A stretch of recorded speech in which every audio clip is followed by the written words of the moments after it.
สบายดีเอฟซีโดยน้องมากินข้าวน้ำกันเชิญแซ่บเชิญแซ่บป้ากินข้าวเที่ยงพี่น้องเว้ยกินข้าวเที่ยงบ่าย3:30โอ้ยแม่นมาย่าเนาะอดข้าวอดน้ำอดข้าวอดน้ถ้าจะมาถือข้าวมากินเองำโดยบ่าวน้องกันได้กินแล้วบ่โดยกินแล้วกินบ่าย2คือกันแกงเป็ดเนี่ยป้าตัวเชิญแซ่บมาเป็นมาแต่เฮือนโอ้บ่าวน้องก็หาก็มาแต่เฮือนมาแต่ทางไหนนี่เฮ็ดนวลเฮ็ดเฮือนครัวแล้วก็เลยแล่นมาพี่โดยแล้วป้าตัวอย่าว่าไว้แต่ลากมาเกือบอาทิตย์กว่าแล้วเฮ็ดผู้เดียว2คนกันเลยมันเฮ็ดบ่ได้แล้วมันแก้ยากพุ่นน่ะถือว่าแก้ก็ยากเติบเพราะว่าป้าตัวที่จริงน่ะถ้าเอาลงอีกก็ได้อยู่แต่ว่าเพิ่นว่าต้องม่างออกเบิดม่างแล้วก็ม่างตัวพื้นนี่นะเพิ่นน่ะม่างตัวพื้นแล้วก็ตัดแล้วมันก็เช็ดให้เซาน่ะน้อยเพิ่นน่ะ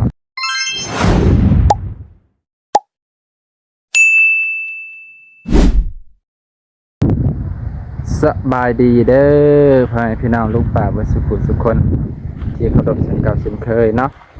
วันนี้บ่าวนงกะมาหาเฮือนแดงคือเก่าตอนค่ำว้าโตเบิ่งไว้พี่น้องมุงเรียบร้อยเลยนี่ว้าโตอัปเดตล่าสุดเด้อพี่น้องพอดีมุงเรียบร้อยแล้วว้าโถคือว่าสวยงามแต่สังกะสีนี่ครบเลยพี่น้องทางหน้าโอ้ตัวสบายดีเด้อเดมุงแล้วเนาะอย่าไปถามไม่อายเพิ่นโอ้ยอายเพิ่นกำลังสิกินข้าวจำกับบ่าวนงได้กินข้าวบ่าย2จนมือสั่นพี่น้องเอ้ยฮะก็กินข้าวบ่ายบ่อ้ายนี่โอ้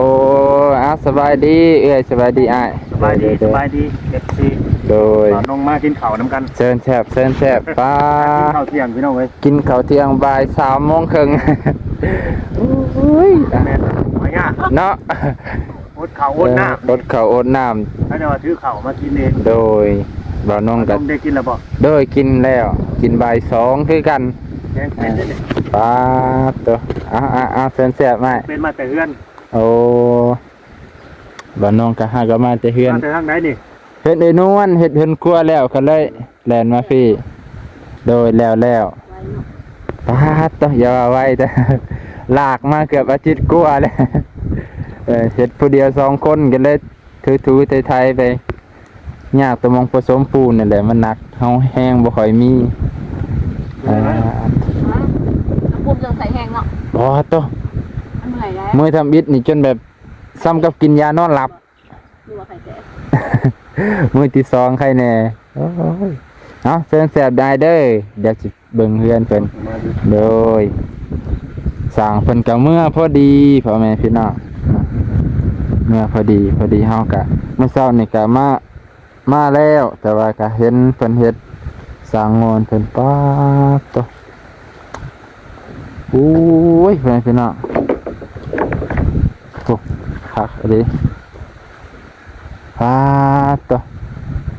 สมกับอันนี้อยู่พี่น้องเบิ่งแต่ว่าตัวนี้แหละเพิ่นว่าต่ำโพดนี่หน้าต่างนี่เพิ่นว่ามันต่ำแล้วบัดนี้แต่มันโหลดขึ้นบ่ได้นะพี่น้องคันสิเอาลงตัวนี้ก็มันเฮ็ดบ่ได้แล้วมันแก้ยากเพิ่นว่าถือว่าแก้ก็ยากเติบเพราะว่าตัวที่จริงน่ะถ้าเอาลงอีกก็ได้อยู่แต่ว่าเพิ่นว่าต้องม่างออกเบิดม่างแล้วก็ม่างตัวพื้นนี่นะพี่น้องม่างตัวพื้นแล้วก็ตัดแล้วมันก็เช็ดให้เซาน่ะน้อยพี่น้องหลายคนก็ว่าคือบ่แก้สร้างงอนเพิ่นว่ามันแก้บ่ได้พี่น้องมันแก้บ่ได้เพราะว่าคันแก้ก็คือสำว่าเอาเสาใหม่ตัดใหม่ก็ตัดไปตัดมาก็อย่ามันสั่นอย่ามันเบิดพี่น้องก็มันขนาดสังกะสีเนี่ยก็ยังบ่พอแถวหนึ่ง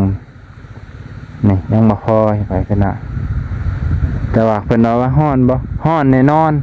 ทางเทิงน่ะฮ้อนอีหลีเพิ่นตกเดือน4เดือน5นี่ฮ้อนเพราะมันต่ำเนาะเพิ่นมันต่ำมันก็เลยฮ้อนนี่นะโอ้ตะ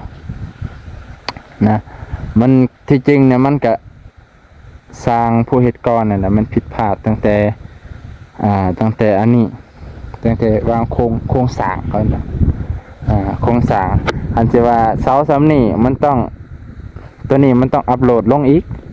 สิต่ำก็ยามันนะตารางนี่ต้องอัปโหลดลงอีกประมาณ50เซนไปเป็นน่ะต้องอัปโหลดลงตอนนั้นก็ต้องเอาลงอีกบ่ให้หลังคามันอันนี้โพดอันนี้คือกับหลังคามันจังได๋ล่ะคือกับหลังคามันไกลกันโพดแล้วมันสิฮอดบ่น้องก็มาอ่านเบิ่งคอมเมนต์แต่ละคนก็ว่าคือกันเบิดนี่แหละพี่น้องมันก็คือว่าสร้างสุดก่อนสร้างผู้นี้นี่ยังไปเฮ็ดเฮือนพรวิไลพุ่นพี่น้องบ่ฮู้เฮือนพรวิไลน่ะมันสิเป็นคือแบบนี้อีกบ่นะที่จริงคันเป็นอีกห้อยเนาะคือว่าแหละแต่ละคนมันก็ความสำนาญคือกันถ้าให้สร้างโน่นแก้เพิ่นว่ามันแก้บ่ได้พี่น้องถ้าแก้ได้โอ้มันก็หลายเติบเสียไม้ว่าซั่นเด้อเสียไม้เสียไม่คือไม่เส้นมันสิเสียหลายพี่น้องเนาะนี่แหละปัญหาหลักๆพี่น้องนี่ตอนแรกกับเพิ่นก็บ่ได้เฮ็ดหยังดอกเพิ่นน่าจะเลิกตั้งแต่บ่าย2สังกะสีเบิดเพิ่นก็เลยเลิกเลยพี่น้องนะสังกะสีเบิดเพิ่นก็เลิกคิดว่านะ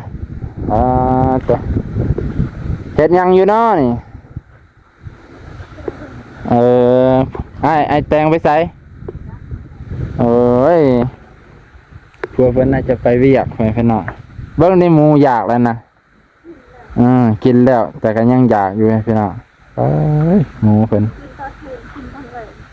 3 คาบซ้ำกับคนเนาะตัว3 คาบซ้ำกับคนหมูก็ตุยใช่ไหมตัวไปเป็นหนามันนี่ก็สิซ้ำนี่ก่อนบงสวนเพิ่นพอโอ้ตัวไปเป็นหนาเกิดมาแล้วสวนเพิ่นเนาะจังได้มื้ออื่นค่อยอัปเดตใหม่เพิ่นน้องมื้ออื่นก็เพิ่นน่าจะบ่ฮู้ว่าเพิ่นสิมาบ่มาคันมาเพิ่นก็สิตีตัวนี้พี่น้องตีตัวนี้ตีเส้นไม้เส้นเนาะไปพี่น้องมื้อนี้ก็สิอำลาพาจากเพียงเท่านี้ก่อนเบิดสุขุสุคนมื้อนี้ก็ขอให้พี่น้องอัปเดตเบิ่งการอัปเดตเฮือนของเอ้ยแดงนั่นแหละเนาะเดี๋ยวบ่น้องก็สิมาช่วงเช้านี่แหละพี่น้องมาเบิ่งความคืบหน้าของเฮือนเพิ่น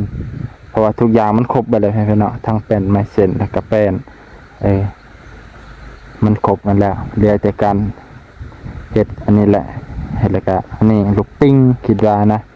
เดี๋ยวบ่น้องสิมาอัปเดตอีกทีนึงเด้อพี่น้องจังได๋ก็ขอบใจขอบพระคุณหลาย